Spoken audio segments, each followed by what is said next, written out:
কাঁচামালগুলি বাজারে নিয়ে যায় সেটাই দেখতেছি। সারিবদ্ধভাবে সবাই যাচ্ছে বাজারের দিকে। কাঁঠাল, আনারস, তারপরে যে যার সবজি আছে বেশিরভাগই দেখা যাচ্ছে আনারস, তবে এই সিজনে কাঁঠাল। ও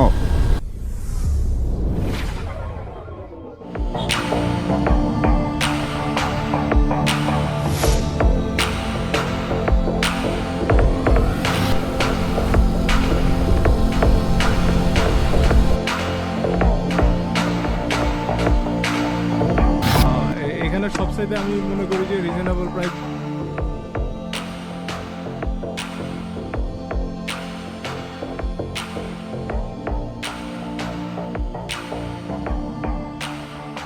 আচ্ছা, স্বত্বাধিকারী আহমদুল কবির।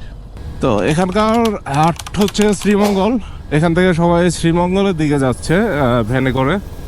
শ্রীমঙ্গল চা বাগান, সকালবেলার দৃশ্য। এই আলামিন ভাই, আপনার গাড়িতে এত ধোঁয়া কেন? এক্স বেলেট পিছনে আছে, আমি মাঝখানে।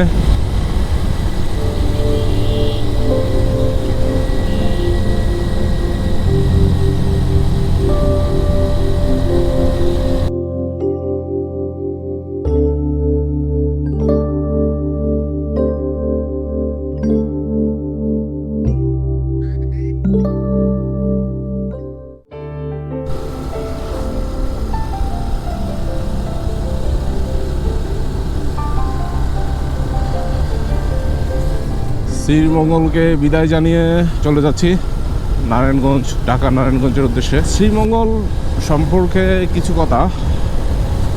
শ্রীমঙ্গল আসলে আপনি বাংলার আরও এক সৌন্দর্য দেখতে পারবেন। চা বাগান এবং আঁকাবাঁকা রাস্তা, এছাড়া প্রাকৃতিক যে সৌন্দর্য উপভোগ করতে পারবেন। সিলেটের পরিবেশ যথেষ্ট ভালো, মানুষও খুবই আন্তরিক এবং চারপাশের পরিবেশও খুব সুন্দর। সিলেটের আমরা বেসিক্যালি যে হোটেলে খেয়েছিলাম দুপুর আর রাতের, তো খাবার আমাদের কাছে খুবই ভালো লেগেছে। অন্যান্য সময় তো অন্যান্য জায়গায় সিলেটের বেশিরভাগ হোটেলের খাবারগুলি মানে আমরা যারা এই ঢাকা থেকে আসি অথবা অন্যান্য জেলা থেকে আসি, মানে এক এক জেলার খাবার তো আসলে এক এক রকম হয়, মানে খাবারের স্বাদ এক এক রকম হয়। এখানের সিলেটটা তো আমরা পাঁচবাই, পানসি এগুলোর খাবারও যথেষ্ট মজা, কিন্তু আমরা যে রেস্টুরেন্টে খেয়েছিলাম এটার খাবারও অনেক ভালো লেগেছিল। বিশেষ করে হাঁসের মাংস খুবই টেস্টি। বলা দরকার সেটা হচ্ছে 7 রঙের চা, যেটা 7 রঙের চা আমরা খুবই সিলেটের নামকরা এবং ঐতিহ্যবাহী। আমি কালকে ফার্স্ট টাইম এক্সপেরিমেন্ট করলাম 7 কালারের চা। তো আমার কাছে আসলে শুধু চায়ের ফ্লেভারটা মনে হয়েছে, বাট বাকিটা চায়ের কোনো স্বাদ লাগেনি। আমি খুবই মানে অল্প কিছু খেয়েই আমি বাকিটা ফেলে দিয়েছি। আমি মনে করি যারা সিলেটে আসবেন এই 7 লেয়ার চাটা হয়তো এক্সপেরিমেন্টের জন্য নিতে পারেন, খাওয়ার দরকার নেই। মনে করেন আপনারা 8-10 জন আসলেন, একটা চাই নিলেন, একটা চা নিয়ে সবাই একটু দেখলেন, বাকিটা আপনার যে রং চা ওরা বিক্রি করে, যে চায়েরিতে রং চা বিক্রি করে, ওই রং চাটা খুবই ভালো, দুধ চাটাও ভালো। তো সিলেটের চা তো যেখানেই খেয়েছি খুবই ভালো লেগেছে। এই হচ্ছে চা নিয়ে কথা। চা নিয়ে কথা আসলে কে কীভাবে নেবেন আমি জানি না, বাট আমার কাছে যেটা মনে হয়েছে শুধু সবাই নিয়ে কেন টাকা নষ্ট করবেন, জাস্ট দেখার জন্য হলে একজনে নিয়ে দেখলেন, আর অপচয় কেন হলো? অপচয় হলো না, সেটা চা যেটা দিয়েই করুক, যে যা দিয়েই বানাক।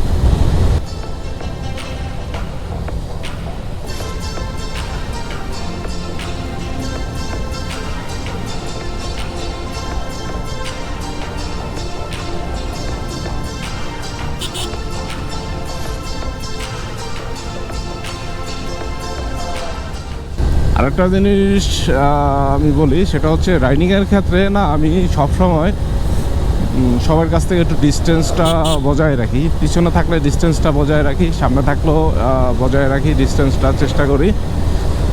কেন রাখি সেটা আমার যুক্তিতে আর কি, যে বজায় রাখা উচিত।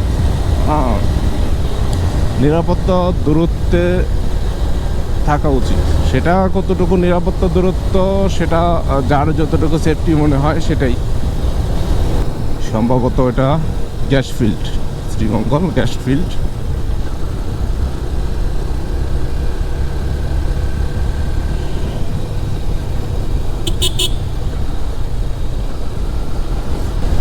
কর্নারিংয়ের ক্ষেত্রে আমার যুক্তিতে যেটা মনে হয় যে কর্নারিংয়ের ক্ষেত্রে যখন আমরা কর্নারিং করব স্পিড ততটুকুই রাখবো যতটুকুই আমার গাড়িটা ব্যালেন্স থাকবে। এবং আমার আরেকটা জিনিস মাথায় রাখতে হবে, আমি যাতে আমার লেনের বাইরে কোনোভাবেই না যাই, কোনো অবস্থাতেই আমি আমার লেনের বাইরে যাতে না যাই। আর কোনো অবস্থাতেই ক্লাচ ধরা যাবে না, থ্রোটলও দেওয়া যাবে না। থ্রোটল ছাড়া, জাস্ট এই যে থ্রোটল ছাড়াই আমি কর্নারিং করলাম।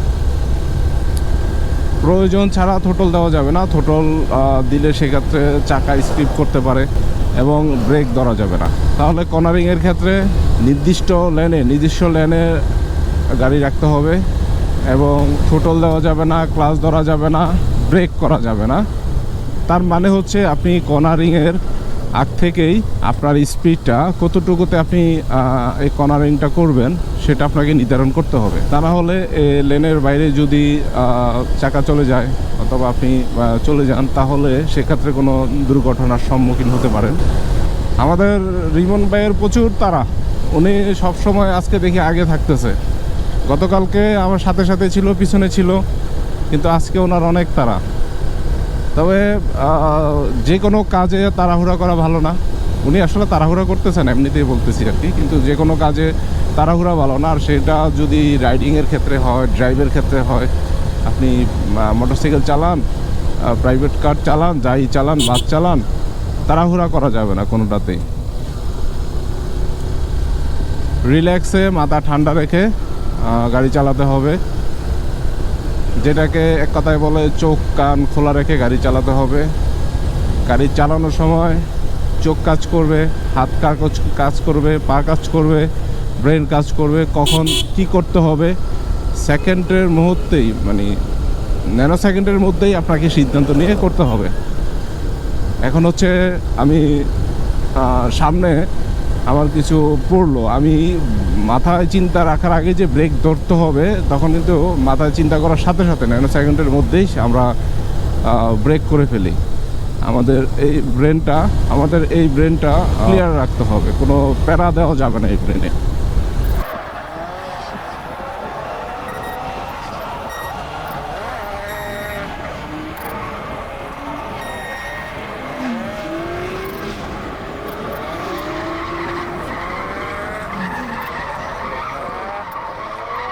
এই ট্রাকটার মানে নাই লুকিং গ্লাস, ফিটনেসও ঠিক নেই, মানে গাড়ি চালা একদিকে যায় আরেক দিকে, আর খুব দ্রুত চালাইতেছে, মানে এত রাফ চালাইতেছে মানে কী বলবো। আর ডান পাশে লুকিং গ্লাস নাই, এরপরে হচ্ছে বডি বাঁকা। মানে এই গাড়িগুলি আসলে আমাদের বাংলাদেশের রোডে কিভাবে চলে এটাই বুঝি না, যে একটা গাড়ির চেসিস একদিকে, বডি আরেক দিকে, চাকা আরেক দিকে, কীভাবে সম্ভব? এত বড় একটা মালবাহী ট্রাক, এগুলি আসলে আমাদের বলার কিছু নাই। ঢাকা সিলেট মহাসড়কে এভাবে সিএনজির ওভারটেকিং প্রতিযোগিতা পুরোটা রাস্তায় দেখলাম। মানে ওর পাশে বামে যথেষ্ট পরিমাণে ফাঁকা জায়গা থাকলেও ডানে চেপে চালাবে। রাস্তার আসলে অনিয়মের কথা আর বলে লাভ নেই। যাই হোক,